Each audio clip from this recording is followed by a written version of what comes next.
자, 오늘은 이 사도신경의 예수님에 대한 신앙 고백 중에서 하늘에 오르셔서라는 부분을 주제로 말씀을 전하겠습니다. 자, 이 내용은 예수님의 승천에 대한 교리를 담고 있습니다. 그런데 성경에서 예수님의 승천은 그 전에 있었던 그분의 부활만큼 많은 비중이나 그런 분량을 차지하지는 않습니다. 그 이유는 아마도 이 부활 사건이 예수님께서 낮아지셨다가 다시 높아지기 시작하시는 극적인 전환점으로서 사망을 이기셨다는 큰 의미를 가지고 있기 때문일 것입니다. 그러나 그렇다고 해서 이 승천 사건의 중요성이 떨어진다고 생각해서는 안 될 것입니다. 만일 예수님께서 승천하지 않으셨다면 그분의 부활은 완성될 수가 없었을 것이기 때문입니다. 예수님의 고난과 죽으심 그리고 부활과 승천은 그 중에 어느 것 하나도 빠져서는 안 되는 중대한 사건들로서 모두 순서대로 한데 모여서 엮여 있습니다. 이처럼 성경에 나오는 모든 사건들과 교리들은 하나님의 계획 가운데 하나하나 유기적으로 연결되어 있는 것입니다. 마치 이 쇠사슬 가운데서 어느 한 고리를 빼내어 버리게 되면은 결국에는 한 쇠사슬로 이렇게 한 줄로 이을 수가 없는 것처럼 예수님의 구속사역의 과정에서 벌어진 모든 일들은 다 중요하고 서로 보완하고 지지해주는 역할을 하고 있다는 사실을 우리는 알고 있어야 합니다. 자, 예수님께서는 승천하심으로써 그분의 지상 사역을 완전히 마무리하셨습니다. 그러므로 우리는 이 중대한 사건을 바라보면서 이 말씀을 성경 말씀과 정통 교리를 통해서 바라보고 그래서 이 승천이 우리에게 무엇을 알려주는지 그리고 우리에게 이 승천 사건이 어떤 유익을 가져다 주었는지에 대해서 정확히 배우고 믿을 수 있어야 할 것입니다. 자, 그러면 먼저 승천을 통해서 우리가 무엇을 알 수 있는지 승천을 통해서 알 수 있는 우리의 그 영적 지식에 대해서 생각해 보겠습니다. 첫 번째로 우리는 예수님의 승천을 통해서 이 천국이 확실히 존재하는 장소라는 것을 알 수가 있습니다. 예수님의 승천은 우리가 밟고 있는 이 세상, 이 땅에서 하늘나라로 옮겨지신 지역적인 이동이었습니다. 예수님은 제자들이 모두 보는 가운데에서 실제로 땅에서 발이 떨어지시고 하늘로 들려 올라가셔서 마침내 구름에 가려서 보이지 않게 되셨습니다. 방금 전까지 제자들과 함께 계셨던 예수님께서 이제는 천국으로 옮겨지신 것입니다. 이 사실을 통해 우리는 이 천국이라는 장소가 직접 우리가 들어갈 수 있고 볼 수 있고 만지고 들을 수 있는 실제의 장소라는 것을 확실하게 알 수 있습니다. 이 사실을 믿는 것이 중요한 이유는 오늘날의 많은 신학자나 목회자들이 이 천국의 장소적인 실제성을 희미하게 만들고 있기 때문입니다. 이런 사람들은 천국이 우리 마음에 있는 것이라고 말을 하거나 혹은 우리가 이 세상에서 정의와 공의를 이루는 것이 중요하다고 그렇게 말하면서 천국이 아닌 이 세상에 더 집중하게 만듭니다. 그들은 천국과 지옥의 존재를 말하는 것이 마치 수백 년 전에 구닥다리에 낡은 신학이다, 보수주의고 근본주의다 라고 폄훼하면서 그러한 잘못된 가르침을 퍼뜨리고 있습니다. 이런 것들은 성경의 가르침과는 완전히 상반되는 것인데도 불구하고 그런데 이 세상의 많은 사람들이 자칭 기독교인들이 이러한 잘못된 가르침에 영향을 받고 있는 것을 많이 보게 됩니다. 그러면 왜 이런 가르침이 유행하게 되는 것일까요? 그 이유는 현재 이 세상에서 눈에 보이지 않는 것들을 믿는 이 성경적인 믿음, 영적인 믿음이 점차 쇠퇴하고 있기 때문입니다. 그러나 성경은 분명히 보이지 않는 것을 믿는 이 믿음을 많이 반복해서 강조하고 있습니다. 대표적으로 예수님께서도 사역 초기부터 사람들에게 천국이 가까이 왔으니 회개하라고 여러 번 말씀하셨습니다. 그리고 부활을 의심하던 도마에게는 보지 않고도 예수님을 믿는 자들이 복되다라고 말씀하기도 하셨습니다.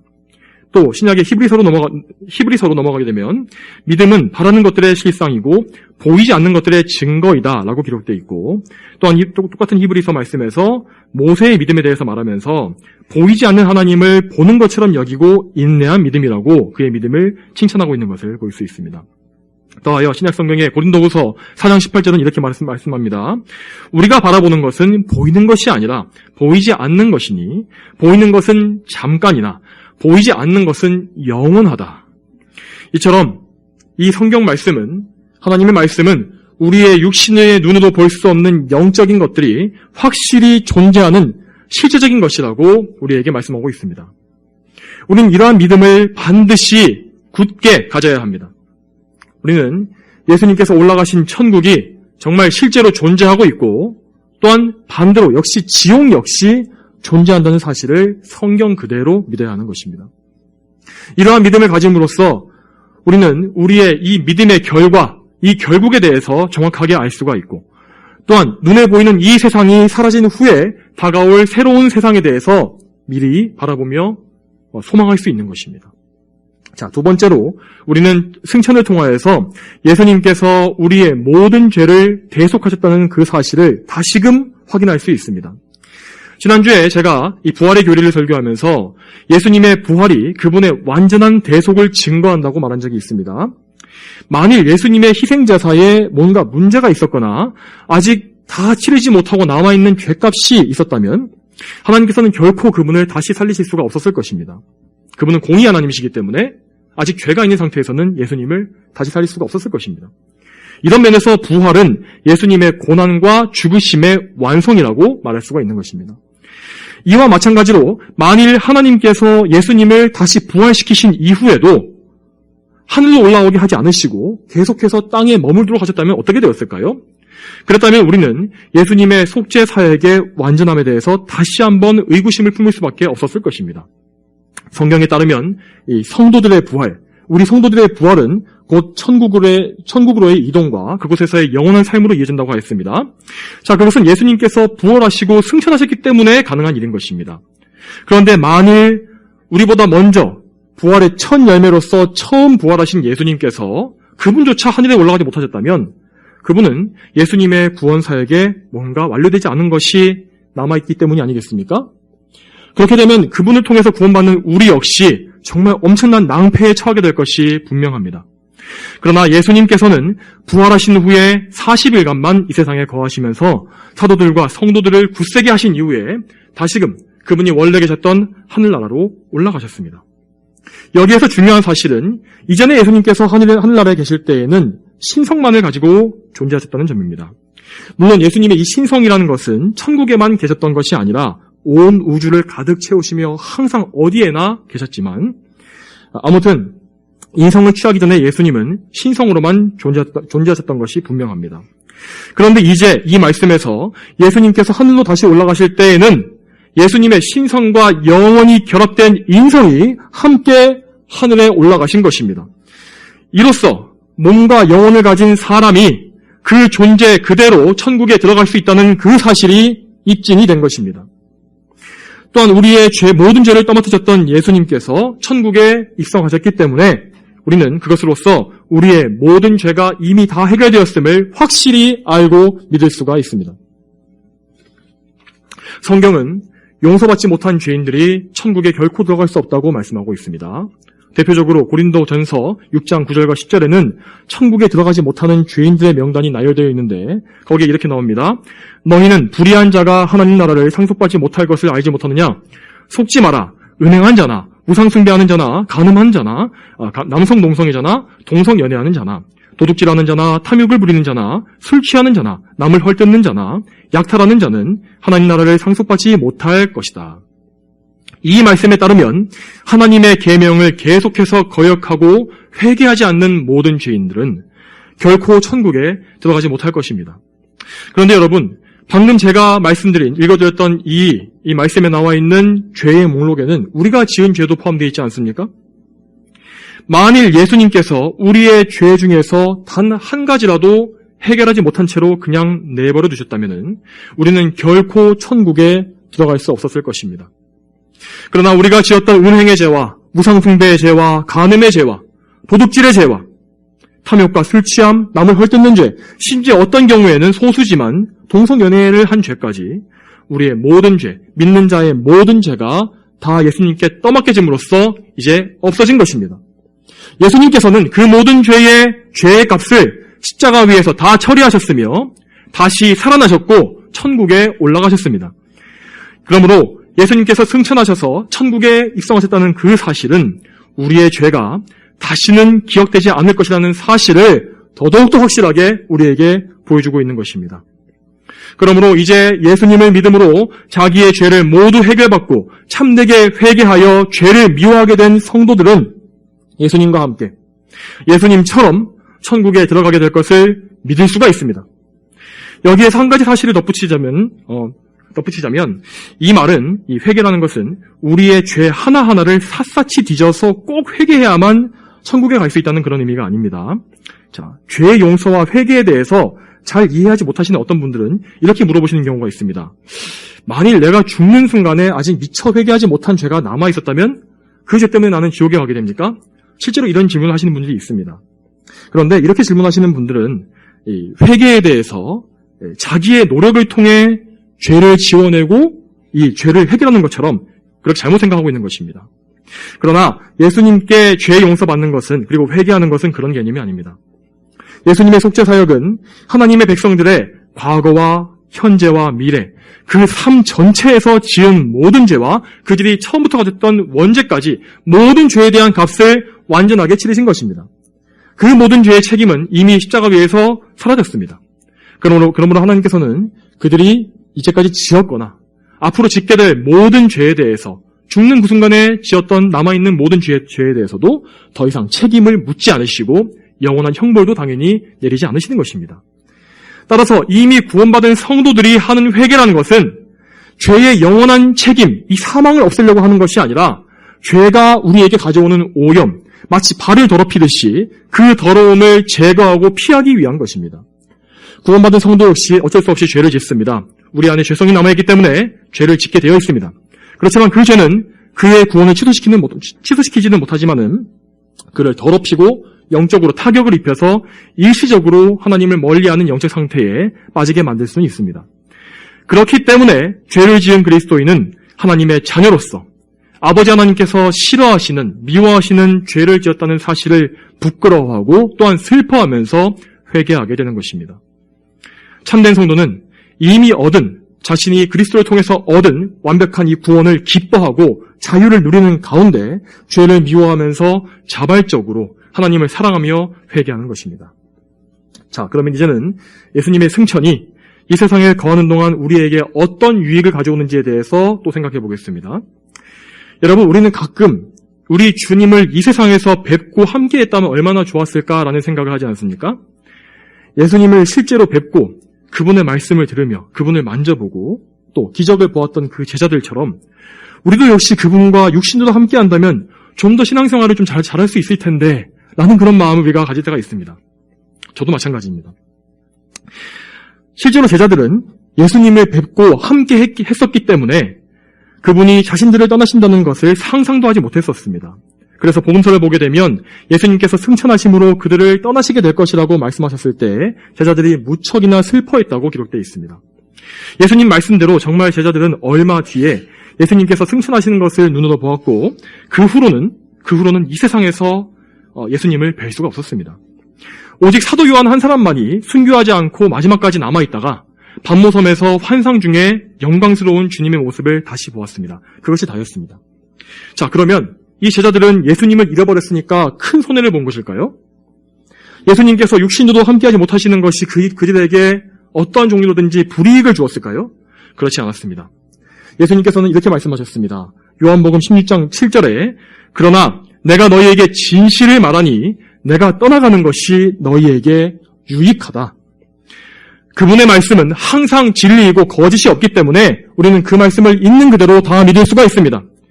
우리들의 인간적인 생각과 한계로서는 예수님을 직접 눈으로 보고 그분과 대화하는 것이 우리에게 더 좋을 것 같지만 오히려 예수님께서 이렇게 하늘로 올라가신 것이 우리에게 더 많은 유익을 준다는 것입니다. 그러면 예수님의 승천은 우리에게 정말 어떤 유익을 주는 것일까요? 첫째로 예수님의 승천 덕분에 우리는 하나님 앞에 항상 계시는 우리의 대언자를 얻게 되었습니다. 우리는 이 세상에 거듭나서 예수님을 믿은 이후에도 여전히 불완전하여서 자주 죄를 짓고 넘어지게 됩니다.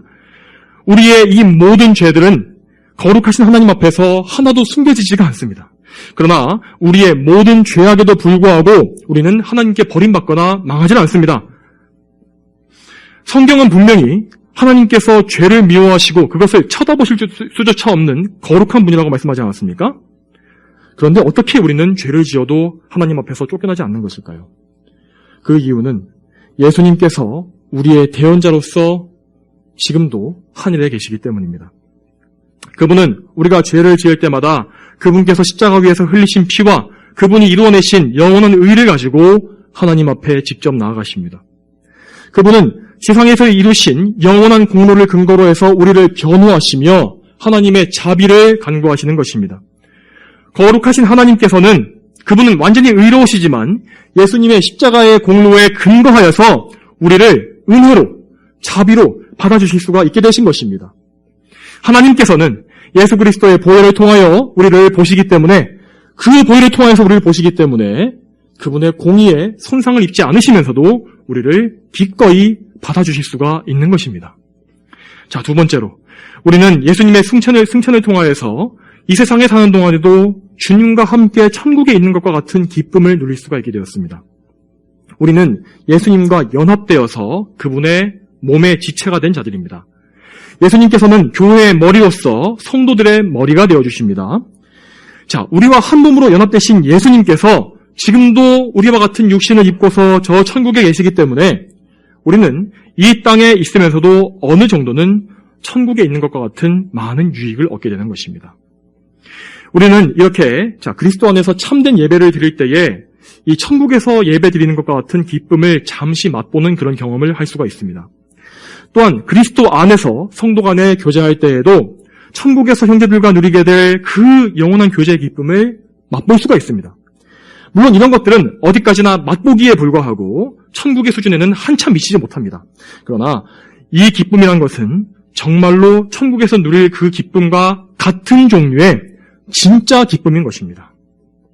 우리는 이 지상에서 이러한 기쁨을 미리 누림으로써 천국에 대한 소망을 굳게 붙잡게 되며 이 세상에 소망을 두지 않게 됩니다. 그러므로 성도가 천국에 올라갔을 때 그때 마침내 누리게 될 그 영원한 기쁨은 정말로 엄청나게 놀랍고 영광스럽겠지만은 마치 그것이 성도들이 이제까지 내가 한 번도 경험해보지 못한 생소한 것인데 라고 생각하지는 않을 것입니다. 성도들은 이 땅에서 정말 참되게 누렸던, 예수님과 함께 누렸던 그 모든 영적인 기쁨들을 그대로 가지고 천국에 올라가게 될 것입니다. 그리고 그들은 거기에서 똑같은 종류의 기쁨이지만 훨씬 더 확대되고 무한한 그 기쁨, 더 이상 방해받지 않고 죄 때문에 가로막히지 않는 그 영원하고도 놀라운 기쁨을 그곳에서 영원히 누리게 되는 것입니다. 우리는 항상 이와 같은 소망을 가지고 천국의 영광을 사모하며 살아야 합니다. 자, 세 번째로 우리는 예수님의 승천을 통하여서 성령님의 내주하심이라는 큰 선물을 받게 되었습니다. 자, 앞서 살펴보았던 요한복음 16장 7절에서 예수님께서는 그분이 떠나가시는 것이 유익하다라고 하셨는데, 자, 그 뒤에 덧붙여지는 이유가 바로 보혜사 성령을 우리에게 보내주실 것이기 때문이라고 하셨습니다. 이렇게 말씀하셨습니다. 내가 떠나가지 않으면 보혜사께서 너에게 오시지 않을 것이나 내가 가면 내가 그분을 너희에게 보낼 것이다. 이 말씀처럼 우리 모두에게는 예수님께서 지금 육신으로 이 땅에 계시지 않는 것이 오히려 더 큰 복입니다. 예수님께서 지상에 계시는 동안에는 그분 역시 인성의 제한을 받으셨기 때문에 항상 우리와 함께 하실 수는 없었습니다. 제자들도 역시 바다 위에서 예수님과 함께하지 못한 채로 열심히 노래 젓는 그런 고생을 하지 않았습니까? 그것과 같이 예수님 역시 인성의 제한을 받고 계셨습니다.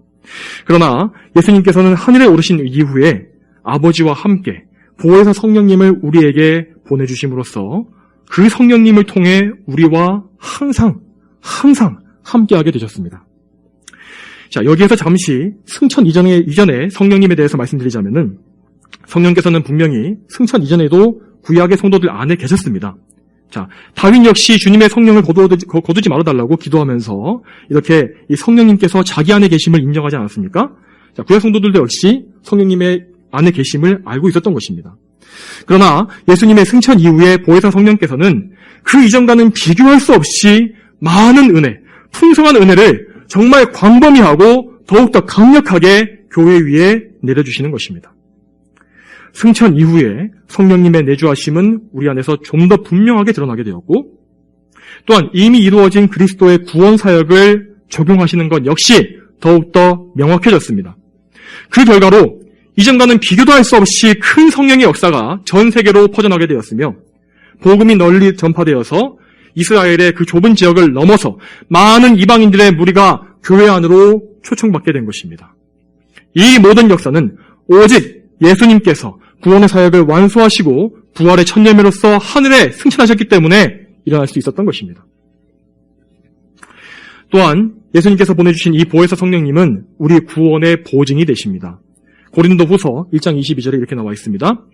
하나님께서는 우리를 인치시고 보증으로 성령을 우리 마음속에 주셨다. 여러분, 보증이란 것이 무엇입니까? 이 세상에서는 이 보증이란 것이 굉장히 어감이 나쁘지 않습니까? 이 보증이란 것은 어떤 계약을 반드시 이행하겠다는 뜻으로 무엇인가를 증거로 걸어놓는 것을 의미하는 것입니다.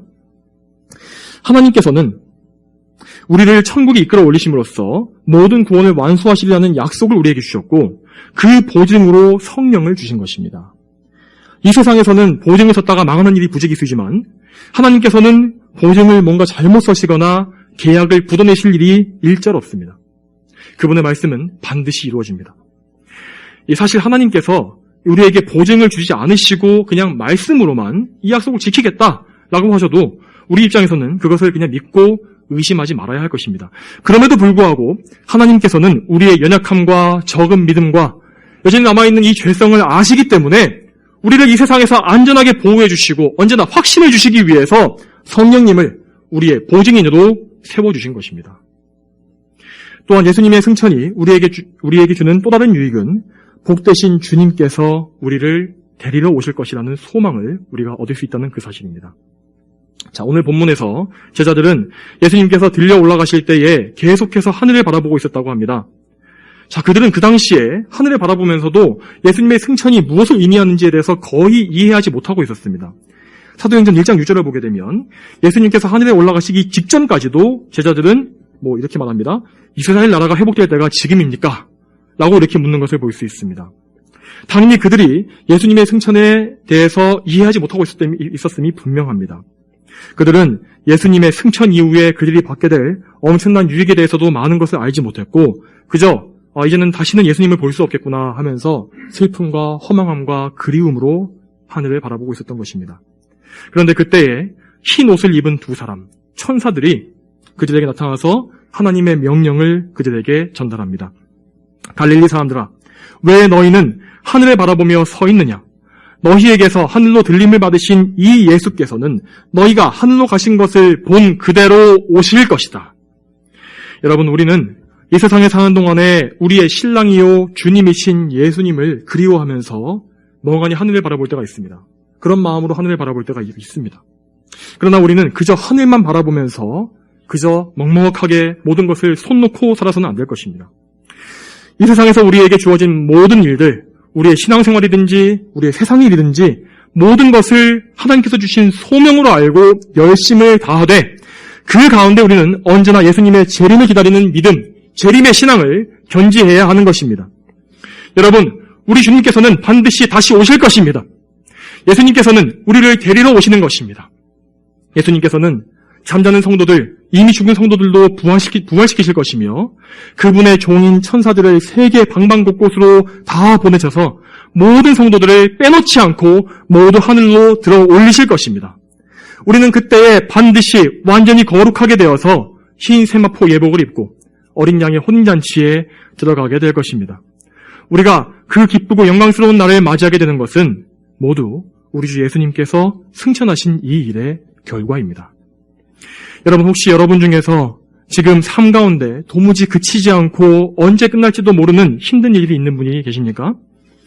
혹은 병약한 몸 때문에 괴로움으로 탄식하시는 분들이 계십니까? 또는 믿지 않는 가족들을 바라보면서 언제 구원받을지 알 수 없는 그들 때문에 슬프고 괴로워하시는 분들이 계십니까? 또 끊임없이 죄와 싸우는 것이 지쳐서 부질없게 느껴지는 분들이 계십니까? 어떤 상황에서라도 낙심하지 마십시오. 우리보다 먼저 하늘로 올라가신 예수님께서 우리를 데리러 다시 오실 것이기 때문입니다. 그 예수님께서는 오늘도 성령님을 통하여서 그 신성으로 우리와 함께 계심으로 우리의 슬픔과 눈물과 괴로움과 고뇌와 근심을 다 알고 계십니다. 그분은 성도의 모든 아픔을 다 기억하시며 그들이 하나님을 섬기다가 흘리게 되는 모든 눈물도 다 알고 계십니다. 그분은 우리의 탄식과 기도를 모두 기억하셔서 마침내 천국에서 그들을 만나셨을 때에 그들의 눈에서 눈물을 닦아주실 것입니다. 또한 예수님께서는 지금도 우리에게 다시 오실 것이라는 약속을 지키시기 위하여서 많은 일들을 저 천국에서 하고 계십니다. 그분은 지금도 천국에서 우리가 거할 처소를 예비하고 계신다고 말씀하셨습니다.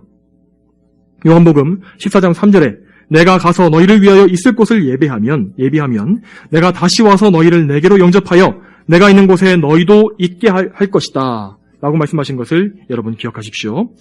또한 요한복음 14장 8절에는 내가 너희를 고아처럼 버려두지 않고 너희에게 올 것이다 라고 말씀하시기도 하셨습니다.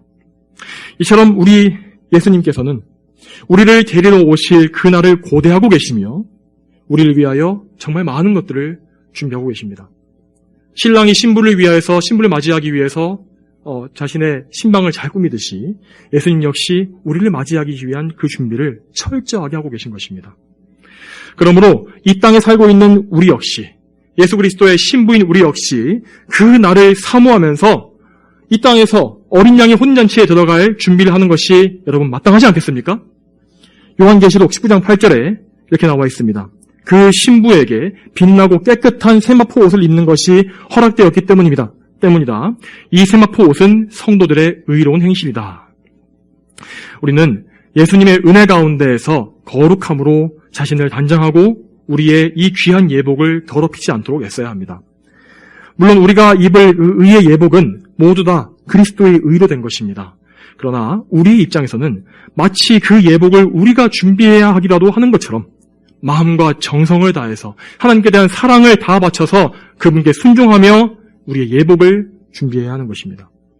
사랑하는 성도 여러분, 오늘 배우신 이 영광스러운 진리를 절대 잊지 마시기 바랍니다. 저와 여러분이 이 말씀을 듣고서 이번 한 주간 사는 동안에도 하늘에 오르신 예수님, 그리고 다시 오실 예수님을 사모하면서 더욱더 거룩한 삶을 살게 되기를 소망합니다. 다 함께 기도하겠습니다. 거룩하신 아버지 하나님, 오늘도 이 사도신경의 신앙 고백을 통하여서 하늘에 오르신 예수님의 그 놀랍고 뛰어난 영광에 대해서 우리가 보게 하시니 감사합니다. 우리가 이 땅에서 그 승천하신 예수님의 영광을 아는 것에는 분명히 제한이 있으나 장차 우리가 예수님의 영광을 직접 목도할 때에는 우리가 이제까지 알았던 것이 정말 아주 일부분에 불과했구나라는 것을 느낄 정도로 찬란한 영광을 우리가 보게 될 줄로 믿습니다. 하나님 아버지, 그러므로 이 땅에 썩어질 것들과 소망 없는 것들에 모두가 우리가 정말 그런 것들에 목이 매지 않게 도와주시고 정말 영원한 것, 천국의 소망, 하늘의 처소, 그리스도와 재회하고 그리스도 예수님과 정말 혼잔치에 들어갈 그날, 그런 영원한 것들을 사모하며 항상 기뻐할 수 있도록 도와주시옵소서. 이번 한 주간에도 우리 모두가 이러한 기쁨과 소망을 살 수 있도록 도와주시길 원하며 예수님의 이름으로 기도 올렸습니다. 아멘.